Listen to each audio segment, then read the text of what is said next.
আমাদের ছাদে এইখানটা বসানো হয়েছে প্যানেলগুলো। এই মোটামুটি আপনাদের যার বাড়ির যেমন রিকোয়ারমেন্ট সেই অনুযায়ী তার কত ওয়াট লাগছে, কিলোওয়াট, সেই অনুযায়ী কিন্তু তার প্যানেল বসবে। এবং ছাদের উপরে এটাকে হাইটও করা যেতে পারে, যার যেমন প্যাসেজ আছে। এমনকি কারো যদি ছাদ নাও থাকে তাহলেও ওরা সেরকম ব্যবস্থা করে দেবে যাতে ইনস্টল করা যায়। রোদটা পড়ার ভীষণ দরকার আছে। আর আরেকটা কথা বলে নিই, পার কিলোওয়াটে কিন্তু 24,000 মোটামুটি সাবসিডি পাওয়া যায়। তবে ম্যাক্সিমাম 3 কিলোওয়াট পর্যন্ত সাবসিডি পাওয়া যাবে ভর্তুকি। 3 কিলোওয়াটের বেশি যদি 5 কিলোওয়াটে কেউ বসায় 3 কিলোওয়াটের বেশি সাবসিডি কিন্তু পাবে না। ওই যে দূরে দেখতে পাচ্ছেন আমার প্রতিবেশীও বসিয়েছেন, উনি একটু অন্যভাবে বসিয়েছেন, ওতে জায়গাটা, নিচের জায়গাটাও বাঁচবে। জেনে নেবেন যে যেটা সুবিধা হবে সেরকমভাবে বসাবেন। আর রোদ জল বৃষ্টির হাত থেকে বাঁচার জন্য এমন একটা জায়গা চাই যেখানে এই মিটারটা বসবে, আর নিচে যে মিটার আছে তার সঙ্গে ওরা নেট মিটার বসিয়ে দেবে ইলেকট্রিক অফিস থেকে, সেটা নিচে আলাদা যাবে। এই সোলার প্যানেল বসানো জার্নিটা আপনাদের সঙ্গে শেয়ার করি।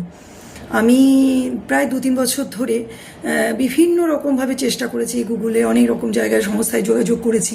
বিভিন্নজন বিভিন্ন রকম চার্ট বলেছে, সাবসিডিটা নিয়েও কেউ সঠিক সদুত্তর সবসময় দিতে পারেনি, কখনো বলেছে পাবেন। তারপর আমার কি মনে হলো যে যখন অনলাইনে ফিল আপ করতে গিয়ে বুঝলাম যে এনিহাও ভেন্ডার সিলেক্ট করতে হবে, তখন আমার মাথায় যেটা এলো যে টাটা হচ্ছে সবচেয়ে অথেন্টিক নাম। তো আমি গুগলে টাটার ফর্ম ফিল আপ করি এবং প্রথম মুম্বাই থেকে ফোন আসে, তারপর কলকাতা থেকে ফোন আসে এবং ওরা প্রথমে বলে যে সাইট ভিজিটিংয়ে যাবে। এবং সাইট ভিজিটিংয়ে যে ভদ্রলোক আসেন, আশিস নাম, তার কাছে আমি চিরকাল কৃতজ্ঞ থাকব। তিনি এসে আমাকে সবটা আমার সঠিক উত্তর দেন। তার আগে আমি অনেক ভিডিও দেখে ব্যাপারগুলো সম্পর্কে আমার একটা আইডিয়া ছিলই অলরেডি, তাই তিনি কি বলছেন না বলছেন আমি অনেকটাই বুঝতে পারলাম। তো 3 রকম হতে পারে। তো তিনি প্রথমেই কিন্তু ক্লিয়ারলি সত্যি কথা বললেন যে দিদি, আমরা টাটার সমস্ত জিনিস, গ্যারান্টি, ওয়ারেন্টি, সমস্ত টাটার মেটেরিয়াল, টাটার প্যানেল, কিন্তু আমরা ইনস্টলেশনটা করব ENC কোম্পানি। এবং ওদের কোম্পানির হিস্ট্রিটাও দেখালো, 10 ইয়ার্সের উপরে দেখলাম গুগলে। তারপর যেটা হয় আপনারা জানেন অনেকেই যে অন গ্রিড, অফ গ্রিড আর হাইব্রিড। আমি অন গ্রিড করেছি, কারণ অন গ্রিডে কী হবে, কারেন্ট চলে গেলে আপনার যে এসি টেসি চলে এগুলো চলবে না, কিন্তু তাতে কোনো আমার অসুবিধা নেই। অন গ্রিডে সবচেয়ে খরচাটা কম, আর অফ গ্রিডে আরেকটু বেশি, এবং হাইব্রিডে দুটোই সুবিধা পাওয়া যাবে। আপনার কারেন্টে মিটার, নেট মিটারের যে সুবিধা সেটাও পাবেন, আবার কারেন্ট চলে গেলেও সেটাও হবে, এবং হাইব্রিডের খরচা অনেক বেশি। তো অনগ্রিড যেহেতু আমি এটা বসিয়েছি এটা বলি। এবং উনি প্রথমে বলেছিলেন, তখন আমি তো PM সূর্যঘর যোজনা, যেটা প্রধানমন্ত্রী সূর্যঘর যোজনা, যে সেটাতে অ্যাপ্লাই করি, এবং রাজ্য সরকার তো তখন সাবসিডি CSCতে দিচ্ছিল এবং বারবার চেঞ্জ হচ্ছিল। একবার বললেন যে আপনি 6 মাসের মধ্যে পাবেন, আবার বললেন পাবে না। তো আমার অ্যাপ্লাই করার প্রসেসটা বেশ মজার ঘটনা ঘটেছে। আমি যখন অ্যাপ্লাই করি PM সূর্যঘর যোজনায়, তারপর কাগজপত্র বহু কিছু জমা দিতে হয় ইলেকট্রিক অফিসে খরচা করে, তারপর জানা যায় ওটা আলোশ্রী হয়ে গেছে মুখ্যমন্ত্রীর এতে আন্ডারে। তারপর আবার কিছু টাকা দিয়ে ফর্ম ফিল আপ করি, এবং আলটিমেটলি দিনের শেষে আমার 3 কিলোওয়াটের জন্য আমি সাবসিডিও পেয়েছি। এবং ভাবতে পারিনি যে আমার নেট মিটার বসার মাত্র কয়েকদিনের মধ্যে সাবসিডি পেয়ে যাবে। এবং আমাদের দেখা দেখি আমাদের প্রতিবেশীও তারপর অ্যাপ্লাই করে, এবং যতটুকু ইলেকট্রিক অফিসের মারফত ওরা যেটা বললো যে কিন্নাহারে নাকি আমরাই প্রথম সাবসিডি পেয়েছি। তো আমি অনগ্রিডে একটু বলি, আমার মোটামুটি খরচা পড়বে 220-র মধ্যে হয়ে যাবে সবটাই। এবার আপনি হাইট কেমন দিতে চান, আমারটা তো দেখালামই যে এরকমভাবে বসিয়েছি।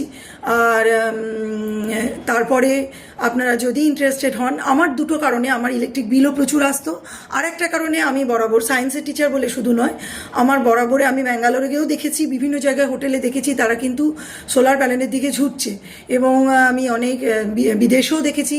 কারণ এটা দরকার। একটা হচ্ছে যে প্রচলিত শক্তি, তাপবিদ্যুতে আমাদের বেশিরভাগটা আমরা তাপবিদ্যুতের উপর নির্ভর করি, কয়লার ওপরে, এবং এটা একসময় ফুরিয়ে যাবে। তাই সৌরবিদ্যুৎ, বায়ু শক্তি, যেখানে যেটা আছে সেটা যতটা পারা যায় ইউটিলাইজ করা ভালো। এবং সরকার মনে হয় সেই জন্যই ভর্তুকি দিচ্ছে, ভর্তুকি না দিলে তো মানুষ বসাবে না, সেই জন্যই সাবসিডিটা দিচ্ছে যাতে মানুষ বসায়। এবং এটা বসালে কোথাও না কোথাও আমরা আমাদের ইকোসিস্টেম, কোথাও আমরা আমাদের সোসাইটিকে আমরা কিছু রিটার্ন দেব, যে আমরা তাপবিদ্যুৎ অনেকটা কম খরচা হবে এবং সৌরবিদ্যুৎ হবে। আমার এটাতে যেটা বলি, আমি প্রায় 3 কিলো, আমার 2.88 বসিয়েছে, এবং এটার খরচাটা তো বললামই। এবং যদি আপনার ইন্টারেস্টেড হয়, আমি নিচে নাম্বারটা এবং ওদের কোম্পানির নাম্বারটাও দিয়ে দিচ্ছি। আর এই আমার তো খুব বেশি এক্সপিরিয়েন্স কিছু ছিল না, বসাতে গিয়ে আর কিছু জানলাম কারেন্টের ব্যাপারটা আমার হাজব্যান্ডই ভালো বোঝে। আমি শুধু যোগাযোগ করা বাকি দিকগুলো, যেগুলো কিভাবে কি করতে হবে না করতে হবে, এই ব্যাপারগুলো দেখেছি। আমি আবারও বলছি, আমি অন গ্রিড বসিয়েছি। আপনারা যেরকম আপনারা জেনে নেবেন যে কোনটা আপনাদের পক্ষে সুইটেবল, সেরকমই বসাবেন। আমি শুধু একবার সংক্ষেপে জিনিসটা বললাম।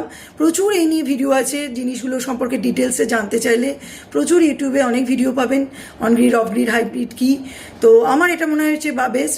এবং একটা কথা বলে নিই, এটার যেটা সুবিধা হবে সেটা হচ্ছে 1 বছরে নেট মিটার বসলে আপনার 1 বছরে যে বিদ্যুৎ উৎপাদন হবে সোলারের মাধ্যমে, আর 1 বছরে আপনার যে খরচ হবে সেটা প্লাস মাইনাস হবে। অর্থাৎ আপনি যদি বেশি বিদ্যুৎ উৎপাদন করেন সেই অনুযায়ী ইলেকট্রিক বিল, আমার এখনও বিল আসেনি তাই আমি সেভাবে জানি না, তবে দেখেছি উৎপাদন যা হয়েছে এখনও পর্যন্ত খরচা কম। তবে আমাদের এসি প্রচুর চলে, তো সেই অনুযায়ী নির্ভর করছে আপনার খরচ কীরকম হবে। আমারও সেরকম কীরকম আমার বিদ্যুৎ খরচ হয় সেই অনুযায়ী সাশ্রয় হবে, তবে কিছুটা অনেকটা তো সাশ্রয় হবে এ ব্যাপারে নিশ্চিত। বেশ।